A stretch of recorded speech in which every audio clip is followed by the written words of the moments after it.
Hey guys, any other money smugglers here? No? One? All good, then you're gonna love this story. So back in the day, I was a news reporter for the Associated Press based in Portugal, totally unqualified for the job, and the way I got it was through this thing called the local hire loophole. So when you work for the AP, officially, you got to go through the bureaucracy of working like in Philadelphia and then New York, and then you wait for your placement overseas in the country of choice. Or you can just show up in the country of choice, smooze the bureau chief, take them out drinking, and convince that bureau chief that what they really need is to hire you as if you were a native of that spot. I was able to convince a chief in Spain that she could hire me as if I were an Angolan. Do you guys know where Angola is? This is sub-Saharan Africa. So I got hired as a correspondent for the Associated Press, and my official designation was local hire in sub-Saharan Africa. So local hire, basically you're supposed to be like a janitor or a driver or some local to the spot who speaks the language and helps the real correspondents get around. So I got hired for this job.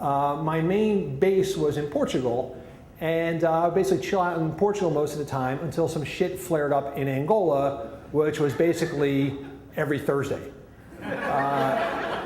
Angola had the longest running civil war in human history. This is no joke. This is a 35-year civil war. It was literally like a family business. You know, people would like fight and then pass the guns on to the kids who would then fight and then pass it on to the grandkids. This is a 3-generation war. So I would hang out in Portugal, and then fighting would flare up again, and I would fly down to Angola. But the thing about it was, you know, when you have a war that has gone on for 35 years, like certain courtesies develop. You know, the army would not go too far into the rebel headquarters in the jungle, and the rebels in the jungle wouldn't go too far into the cities. You know, they'd kind of meet in no man's land, blast each other a little bit, and then go their separate ways. So for me, as a reporter, all I had to do was fly into the capital, travel out to the front lines a little bit, see what was going on, and then go back to the capital where, I'll tell you, man, as an illegal immigrant and a money smuggler such as myself, living was good. Living was great. Because the thing about it was the official exchange rate was like 2 to 1. So you bring in your $100, you go to the Bank of Angola, and you walk out with $200.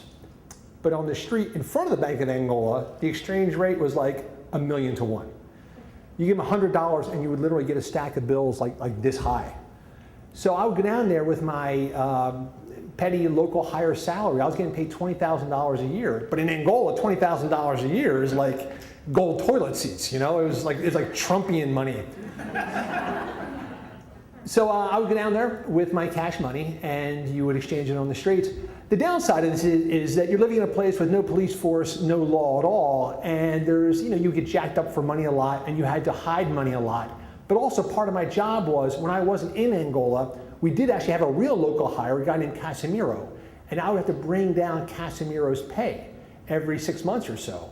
So about every 6 months, I had to smuggle in $10,000 in American cash and get it to Casimiro, who was a pretty hard guy to find.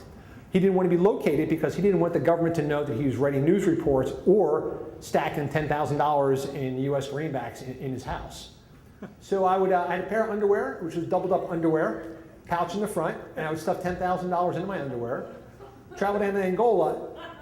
Then the hard part, the underwear is actually the easy part. The hard part is, have you ever tried to hide $10,000 in cash in your hotel room? It sounds easy, right? Until you're looking around like, fuck, every place is obvious, right? You can't put it behind a picture, they're gonna think of that. You can't put it under the bed, they're gonna think of that. My best strategy was I would put it in dirty socks, dirty wet socks, and hang the socks over the shower rod. And just leave it there. Nobody's gonna mess with your dirty socks. So I would go out on the street and I would leave $10,000 in cash and dirty socks on the shower rod. Go out, have a great time. The thing about Angola, everything was on the streets. You could sit in a cafe, anything you wanted on the black market would come wheeling on by. Any kind of alcohol or drugs you wanted. That wasn't my taste. What I really liked was African shirts. So this one dude would come by with a sewing machine on a cart.